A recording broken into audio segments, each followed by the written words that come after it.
I'm really excited about today. I'm more excited for you out there and CJ and all of my friends out there in the interwebs. Today I want to show you guys something that is brand new to me. I fell in love with it the minute I saw it, ordered it, ate it from the one and only Norman Van Aken. So I wanted to recreate it. It was good, dude. Beef Tataki, home run. Like, this is how you clinch date night. This is how you go into the stratosphere. Yep. Let me show you guys how to do it.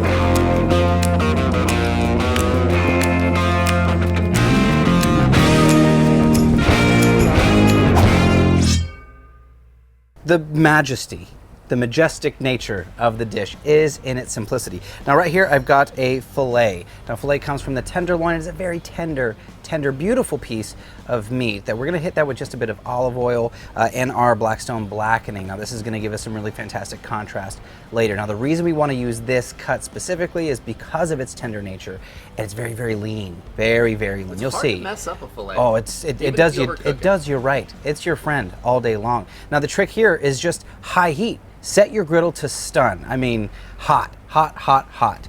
So when we get that sear, it's like this instant caramelization, this instant crust, this instant contrast that we'll see later when we cut into it. But what we're looking for is an even cook on all sides. Think 90 seconds per side. That doesn't seem like a lot, CJ. This is not rare. This is gonna be like seared. This is like tartare territory. Say that 5 times real fast. So it is rare. Yes, but it's further than rare. You'll see. We'll get to it. This is happening as we speak. All right, so once our steak is where we want it, we're going to just let it sit. Let it sit to the side. It doesn't need to rest because it hasn't been through the same stuff like a ribeye that you cook for a while, but it does need to sit for just a second. Now let's get to our dipping sauce, our drizzle sauce. This is very, very easy, very simple. Most elegant things are simple. Very simple. Rice wine vinegar, ponzu, soy, and sesame. I mean, that's the roots. That's the basic. That's all you need for the beginnings of something fantastic. So that I'm gonna add a couple more things to this. Let's go with a bit of minced ginger, fresh ginger. That's gonna amplify a lot of those beautiful, wonderful flavors. A little squeeze of fresh lime juice. And we're also gonna add our garnish to our sauce. Right, so it's not gonna pickle, but it'll have a chance to kind of marinate just for a skosh. It's a technical term. For looks. It's not just for looks. Okay. It's for a little touch of flavor as well. That's green onions and red chilies. Let all of that sit together. If you wanted to, you could do this a few hours before. Give the green onion and the red chili a chance to sit and truly marinate in that sauce. But as is right away is perfectly fine too. Our sauce is done. Our steak is done. Now it's had a chance to rest a little bit. I didn't want to cut it right away because I do want it to cool a little bit. Now it's like I think this is like an appetizer, right? So now we have this gorgeous exterior. Can you see that close up, CJ? Oh yeah. Like, we're in stunning, stunning territory. But when we slice it, check out what happens. All right, so what we're gonna do is we're gonna go on a very sharp knife here.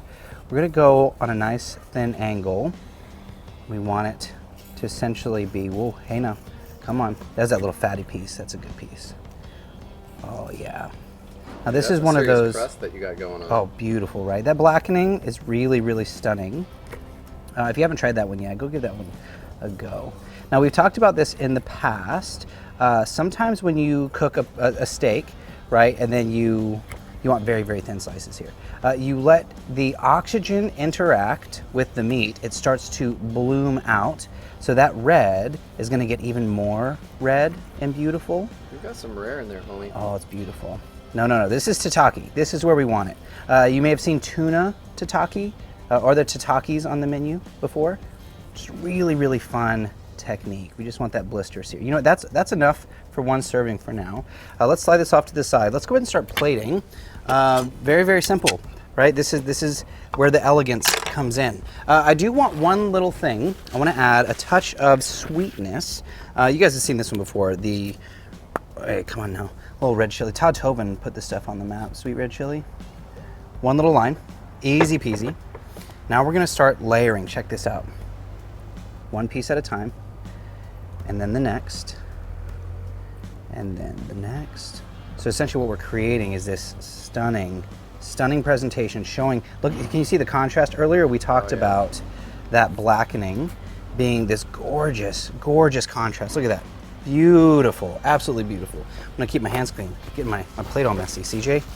Can't be doing that, bro. We're going chefy. We gotta stay nice. We gotta stay nice. Now, nothing we've done so far is hard. Stay with me. Nothing we have done is hard. Now let's go to our sauce. Let me grab a spoon here. Remember, we put our garnish in there with our sauce, right? So we're gonna do these separately. Let's do sauce first, right? Just that beautiful liquid. Oh, I guess a little bit got in there. We're gonna just go around the sides. Oh, the oil starts to separate and looks really, really beautiful. It's almost like a vinaigrette, essentially, is what we've created. Oh yeah, I almost don't even want to talk, CJ. I just want to You should stop talking. Oh, this guy. I'm gonna grab my fun little tongs here, and I'm gonna go and deliberately place some of my red peppers. Now this is just for the heat. You don't have to add this part. I like it because for me, that contrast of heat, sweet, savory, that's just where it's at for me. If you don't like the heat, skip this part. I'm feeling good about where we are so far. Maybe one more little guy. Maybe not. Nope, can't find one. Fishing, here we go. I want one right there. That looks good. All right, let's take, oh, here's a fun one. This is a fun one. I learned this from my good buddy chef, Eric Gephardt. If you haven't found him yet, go check him out. Crunch, we need some crunch. We need a little bit of structure, contrast, textural contrast. I'm gonna take some wasabi peas, and check this out, just put your knife on it like it's garlic, and just give it a little crunch. Have you had these, Ethan? Nope. Oh man, they're so good. You like these, right, CJ? These are delicious. We don't need a lot, just a little bit. This is gonna give us that crunch part. So we'll go with our crunch. We're gonna go right down the center, a little mohawk, ready? Don't cover up the gorgeous cook on our meat, but just a little crunch down the middle. Oh yeah. And now finally, we can take one last little go of our sauce over the top. Get some of those green onions. Same thing, we're gonna mohawk, and just let it fall right down the middle. Where's that red one? Oh, there we go.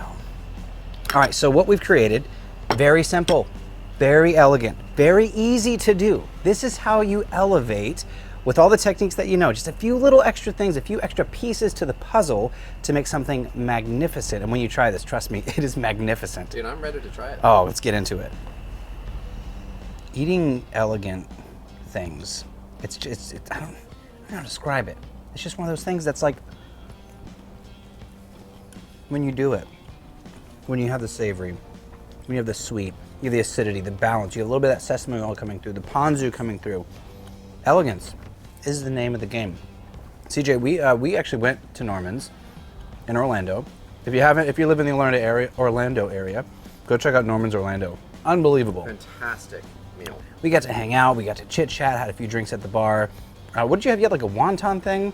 No, I had, it was pork gyoza or dumplings. Yes. Yep. Amazing. I had this crab and mussel chowder. Crazy good. And we had like those layered potatoes too. So good. So good. But the beef tataki is the thing that really stuck out in my mind. I'm gonna be honest. Norman's probably not watching. His was better. Of course it was. It's Norman Van Aken. Of course it is. What are you gonna do? Check out Norman Van Aken if you haven't. He's got a lot of great books, fantastic books, amazing restaurants, and I feel like I got close, Norman. If you're watching, leave a comment down below. This is where it's at. A few simple techniques. You guys can do all of this at home. Even a beginner cook can do all of this. Very, very easy. Don't be intimidated by fine, beautiful food. That's it. That's all I got. Leave a comment down below. Share it if you love it. Leave us a comment down below of something you would like to learn in the future. Maybe there's a technique, not a specific recipe, but like a technique. I almost did a breakdown of an entire beef tenderloin today. Which we should do. Would you guys like to see that? Let me know in the comments down below. Would you like to know how to save some money and break down a beef tenderloin by yourself? That's it. That's all I got. This is Cook, Eat, Repeat, where we like to help you become a better cook, one recipe at a time. I'm your host, Chef Nathan Lippy, and I will see you in the next video.